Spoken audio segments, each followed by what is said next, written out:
There are 10 things you can master that will make you impossible to control. And the people who don't want you to learn them are already using the opposite of each one against you. These aren't complicated concepts. They're not ancient secrets. They're not techniques that require years of study. They're the opposite. They're simple. They're quiet. They look like nothing from the outside. And that's exactly what makes them lethal. Because the most powerful things you can do in any interaction don't look powerful at all. They look like stillness. They look like silence. They look like someone who simply isn't moved. And the people who are used to moving you, used to pushing you, used to getting exactly the reaction they need from you, they don't know what to do with someone who won't be moved. You have been trained your entire life to be reactive, to respond when spoken to explain when questioned, to defend when attacked, to fill silence when it gets uncomfortable, to prove yourself when doubted. Every one of those instincts is being used against you right now. In your relationships, at your job, in your family, in rooms where decisions are being made about your life, and you are handing your power to other people, not because you're weak, but because no one ever showed you what it looks like to keep it. I'm going to show you all 10. And the 10th one is the foundation, the one that makes the other 9 possible. If you can build that one thing, the other 9 become almost effortless. But you need to see the first 9 to understand why the 10th one is where everything begins. This is not about becoming cold. This is not about becoming hard or closed or detached from the people around you. This is about something more precise than that. This is about knowing in every room you walk into that your emotional state belongs to you, that your reactions are yours to give or withhold, that no one gets access to your interior world without your permission. That is not distance, that is power. Let's get into it. The first thing you must master, stop reacting immediately. This one sounds obvious until you realize you've never actually done it. Not fully, not consistently. Someone says something that cuts. Someone sends a message that makes your blood move faster. Someone does the thing you specifically asked them not to do. And before a full second has passed, you've already responded, already typed the message, already raised your voice, already shown them exactly where the nerve is and exactly how hard they have to press it to get a reaction out of you. That reaction is not honesty, it is not strength, it is a map, and you just handed it over for free. Every time you react immediately, you show someone precisely what affects you, precisely what they can use, precisely where to aim next time. And there will be a next time. Because the moment someone discovers a button, they don't forget where it is. They come back to it. They press it again to confirm it still works. And when it does, they file it away. They use it in public when they need to embarrass you. They use it in private when they need to destabilize you. They use it in negotiations when they need you off balance. Your immediate reaction is a vulnerability you keep exposing over and over to people who are paying close attention. The pause is not a delay. The pause is a decision. In the space between what someone does and how you respond, you either keep your power or you give it away. Most people have never lived in that space. They skip straight from stimulus to reaction without ever realizing there was a choice available. The pause is where the choice lives. When you stop reacting immediately, something shifts in how people approach you. They stop being casual with provocation because provocation stops working. They can't predict you anymore. They can't control the energy of the room by controlling your energy. And the person who cannot be easily read cannot be easily used. That is the first authority. The pause. It looks like nothing. It is everything. The second thing you must master, say less. And this one will cost you something because the instinct to explain yourself runs very deep. Someone misunderstands you, you explain. Someone doubts you, you justify. Someone challenges your decision. You lay out your full reasoning, every factor you considered, every alternative you weighed, every reason your choice was the right one. And by the end of it, you feel exposed. Not because they attacked you, but because you handed them the full architecture of how you think. You showed them what you value, what you're afraid of getting wrong, what you need other people to understand about you. That is leverage, and you gave it away trying to be understood by someone who wasn't going to understand you anyway. Here's what nobody tells you about over-explaining. It doesn't create clarity, it creates negotiating room. The moment you explain why you made a decision, you've implied that the right explanation could unmake it. You've opened a door you didn't mean to open. And the people who want something different from you walk straight through it. They address your reasons one by one. They find the weakest point in your explanation, and they push there. And suddenly you're defending a decision that was already made, losing ground in an argument you never needed to have. The most powerful communicators in any room say less than you expect. not because they have less to say, but because they understand that every word beyond what is necessary is a word that can be used against you. Brevity is not rudeness. It is not arrogance. It is respect for your own position.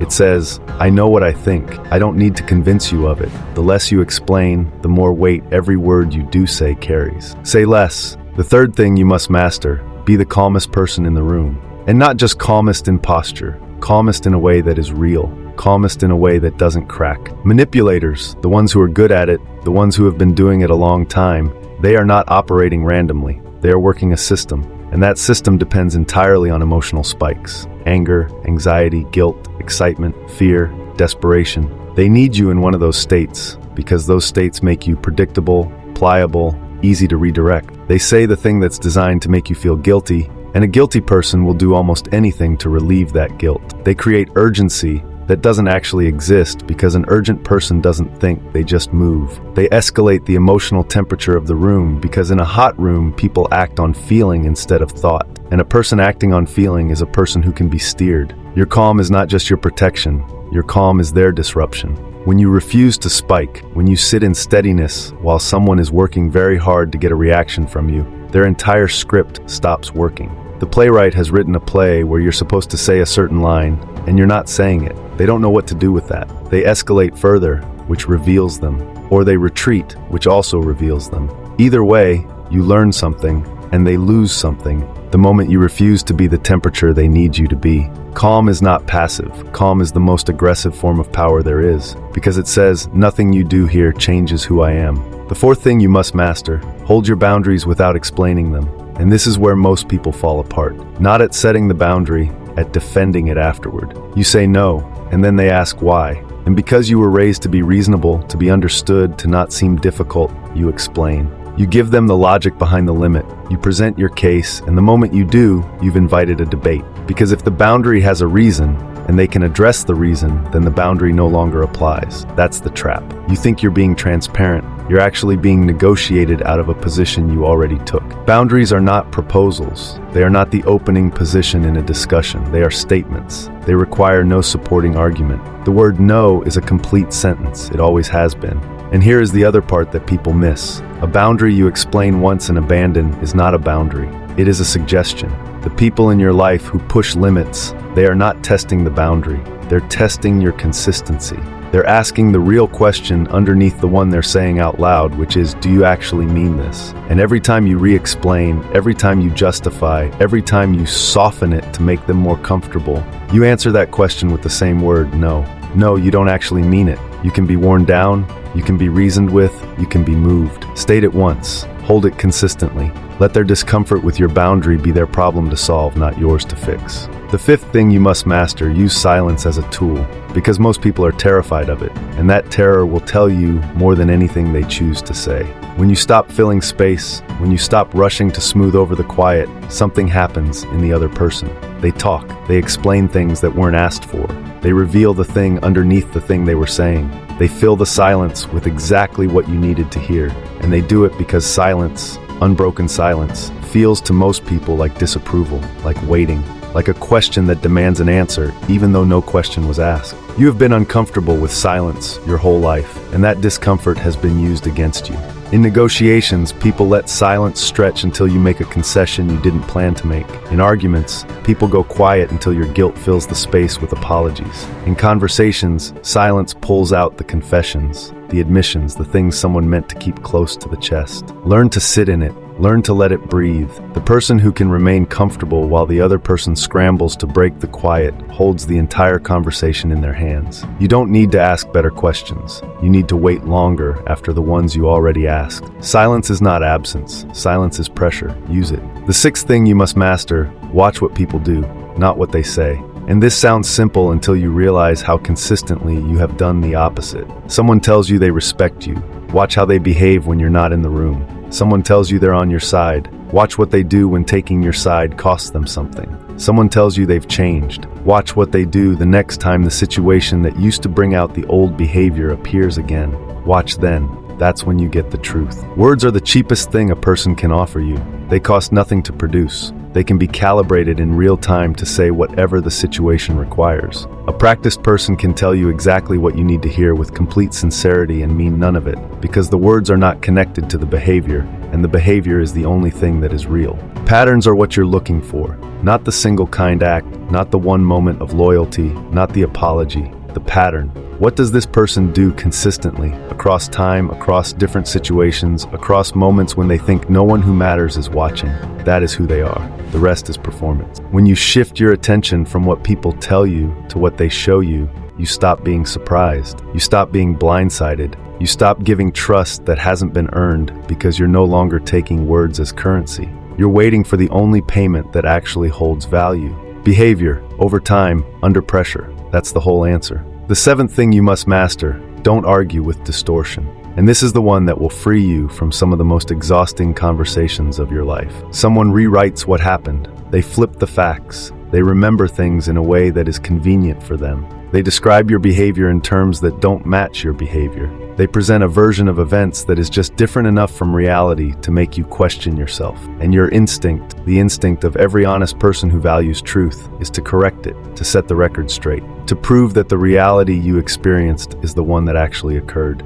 Do not do this. Not because the truth doesn't matter, but because arguing with someone who is distorting reality keeps you in a game you cannot win. Every correction you offer gives them a new surface to twist. Every piece of evidence you present gets reframed. Every time you try to establish what actually happened, you signal that their version has enough power to require your response. You are giving the distortion energy it doesn't deserve, and in doing so, you make it more real, not less. The person who distorts reality is not confused. They are not mistaken. They are not waiting for you to provide the correct information so they can update their understanding. They know what they're doing. The distortion is not an accident. It is a strategy, and the strategy depends on you engaging with it. When you step back instead of correcting, when you simply stop participating in the revision of what happened, you leave them alone with the distortion. And a distortion, with no one to argue against it, does something interesting. It collapses under its own weight. Your silence is not agreement. Your composure is not concession. It is a statement that says, I know what happened. I don't need you to validate it. The eighth thing you must master: protect your inner world. Because there is a version of you that exists before other people's opinions arrive, before the criticism, before the comparison, before the noise of what you should want and who you should be and how you're measuring up. That version of you is where your actual judgment lives, and it is under constant, relentless pressure from the outside. What you consume shapes what you think is normal. What you allow people to say to you shapes how you talk to yourself. What you permit into your emotional space at night, the last things you watch, read, think about, shapes who you are the next morning. Most people have never made a deliberate choice about any of this. They let everything in because closing the door feels antisocial, feels defensive, feels like you're admitting that you're fragile. You are not fragile, you are precise. There is a difference. Protecting your inner world doesn't mean building walls. It means building filters. It means knowing which voices have earned the right to shape your thinking and which ones are just loud. It means recognizing the difference between feedback that comes from genuine concern and feedback that comes from someone who needs you smaller than you are. It means understanding that not every thought that enters deserves to stay, that you are allowed to evict it. Your mind and your mood are not public property. They are your operating system, and what you allow to run on them determines everything you are capable of doing, building, sustaining. Guard them not because you're afraid of the outside, but because what's inside is worth protecting. The ninth thing you must master: understand that not everyone deserves access to you. And this will feel unkind until you understand what it actually means. It does not mean you look down on people. It does not mean you are better than anyone. It means you understand that intimacy is not a default setting, that closeness has to be earned, that the things that are most true about you, your fears, your plans, your doubts, your real opinions, your unfinished thinking, those are not things you owe to everyone who asks. Most people are generous with access and then wonder why they feel exposed, why their words got used against them, why the things they said in a private moment ended up in a public one. They were generous with something that required more discernment. They gave access before trust was established, and trust is the only thing that makes access safe. Privacy is not secrecy. You can be open, warm, present, engaged, and still have an inner circle that is genuinely inner. You can listen to someone fully without handing them the keys to your interior. You can be kind to someone without being vulnerable to them. The confusion between openness and access has cost more people more than they realize. Decide who has earned the real version of you, and let everyone else meet the version that is true but not complete. This is not deception, this is discretion. And discretion is not a wall, it is a door with a lock, and you decide who gets a key. The 10th thing you must master, and this is the one that holds everything else up. Power isn't loud. This is not just an observation about how powerful people carry themselves. This is a diagnostic, because the moment you understand this, you can see through almost every performance of power you will ever encounter, and you can stop performing the kind that gives you nothing back. The person who raises their voice is not in control. They are trying to achieve control through volume because the real kind slipped away from them. The person who needs everyone in the room to acknowledge their status is not secure in it. If they were, they wouldn't need it confirmed. The person who interrupts, who dominates, who fills every silence with themselves, they are working very hard to maintain something that the truly powerful never have to work to maintain. Real influence doesn't announce itself. It doesn't need to. The person who can change the direction of a room with a single quiet sentence, who can hold a position without raising their voice, who can remain completely still while everything around them is in motion, that person is not performing power. They have it, and the difference is visible to everyone in the room, even the ones who can't name what they're seeing. Here's what that means for you. Every time you raise your voice to be heard, you've already lost something. Every time you repeat yourself because you need to be agreed with, you've shown that agreement matters more to you than your position. Every time you perform confidence instead of resting in it, you create the exact impression you were trying to prevent. Calm is a skill. Power is practiced, and both of them begin in the same place, the decision that your emotional state is yours to govern, that no room, no person, no provocation gets to determine how you show up unless you choose to let it, that the steadiest person in any environment doesn't just survive it, they shape it. You don't have to be the loudest, you don't have to be the most visible, you don't have to prove anything to anyone. You just have to be unmoved, and once you are, you become something most people have never encountered before in their lives, someone who cannot be controlled.